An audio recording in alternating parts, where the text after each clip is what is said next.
Salut, bienvenue sur la page conseil bébé Alex. Aujourd'hui, je vais vous partager un peu une expérience que j'avais eue dans l'animation d'une séance d'information qui portait sur les filières et débouchés. Me voilà qui anime, je présente les filières et les débouchés et tout. Et puis, il y a un étudiant qui lève son doigt, qui me demande, monsieur, quelle est la spécialité ou le métier où on ne sera jamais au chômage. Donc sa préoccupation était de faire son choix pour une spécialité où il sait qu'il ne sera jamais au chômage et il y aura toujours de l'argent, du travail et tout. Bon, je ne vais pas parler de façon un peu directe, comme si je maîtrisais tout. Mais j'ai pris du recul et je ne sais pas ce qui m'a pris ce jour. J'ai été inspiré. C'est pourquoi le soir, avant d'entrer dans une salle, vraiment, il faut bien manger. Il faut se préparer d'abord aussi psychologiquement et être prêt à parier à toute éventualité comme ce genre de questions. Et sincèrement, je n'étais pas préparé à ce genre de questions. J'étais plutôt préparé aux questions qui porteraient sur leur propre domaine. Déjà, dans notre spécialité, si on veut être ici, comment est-ce qu'on doit faire et tout. Donc, je vais vous dire la réponse que je lui ai donnée à la fin. Juste pour sensibiliser un peu les gens parce que sur les différentes pages, je reçois en inbox les préoccupations des gens et des parents qui me demandent régulièrement ce genre de questions, surtout en lien avec ce que les enfants font ou alors avec ce que ces derniers, donc ceux qui me contactent directement, font. Je veux dire que sachez que dans tous les domaines, il y a du travail, il y a de l'insertion professionnelle. Il faut juste seulement être créatif. Et la créativité, ce n'est pas une affaire de je reste comme ça, je me concentre, je serre les yeux. Non. La créativité, c'est la pratique régulière et permanente de quelque chose. Si vous n'avez pas l'opportunité de pratiquer, vous pouvez aller vers les plateformes qui partagent du contenu qui porte sur vos domaines. Et ne restez pas toujours figé sur les domaines standards de votre discipline. C'est-à-dire, vous allez voir par exemple quelqu'un qui a fait des études en commerce. Il a fait peut-être action commerciale.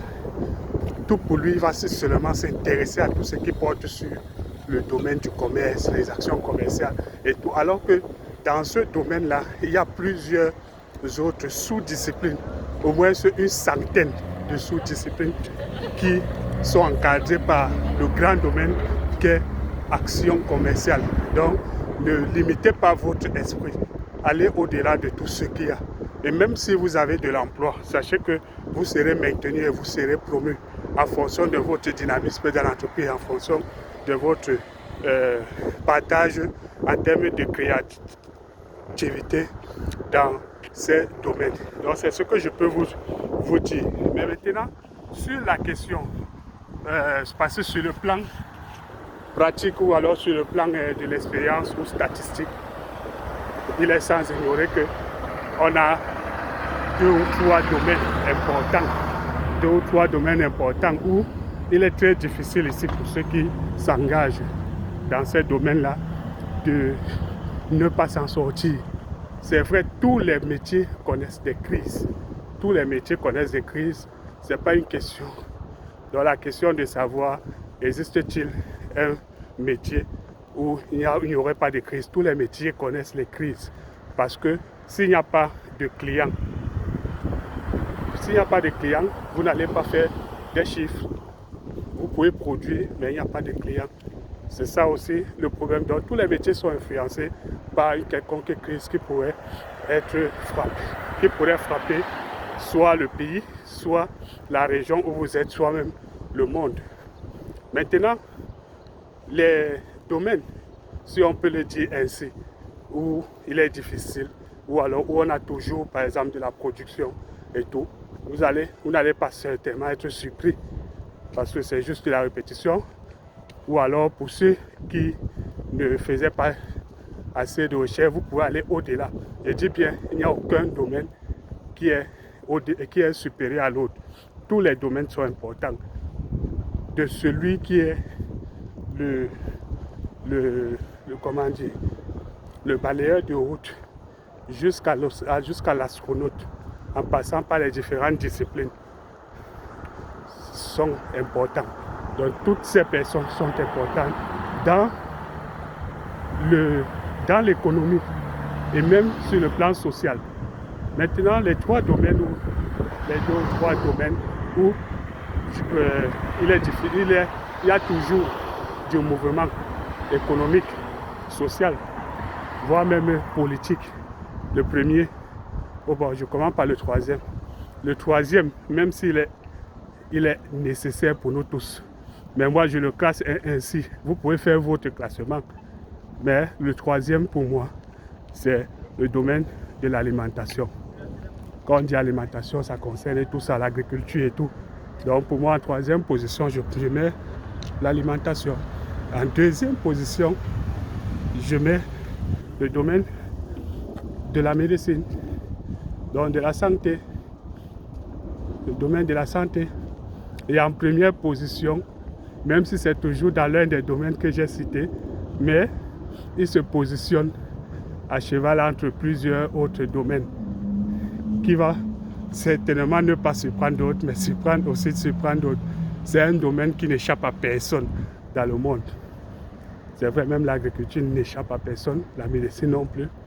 Mais c'est un domaine où nous tous, nous passons à un moment donné, qu'on passe ou qu'on ne passe pas, on est toujours influencé par cela. Ce sont les pompes funèbres. Ce sont les pompes funèbres. Oui, d'autres vont venir avec des logiques religieuses. Chez les autres, on ne dépense pas assez, on fait ceci quand quelqu'un décède. Mais pompes funèbres ne veut pas seulement dire le truc de l'enterrement ou bien aller dépenser à la mort. Pompe funèbre, je vous laisse le soin vous-même d'aller fouiller ce qu'il y a dans pompe funèbre. C'est toute une économie qu'il y a derrière, toute une économie. Donc, je vous laisse, je vous lis en commentaire, faites votre classement, on partagera et dans les prochaines vidéos, on s'intéressera aux différents domaines de spécialité qui seront proposés chaque semaine. Sur ce, je vous souhaite une bonne semaine.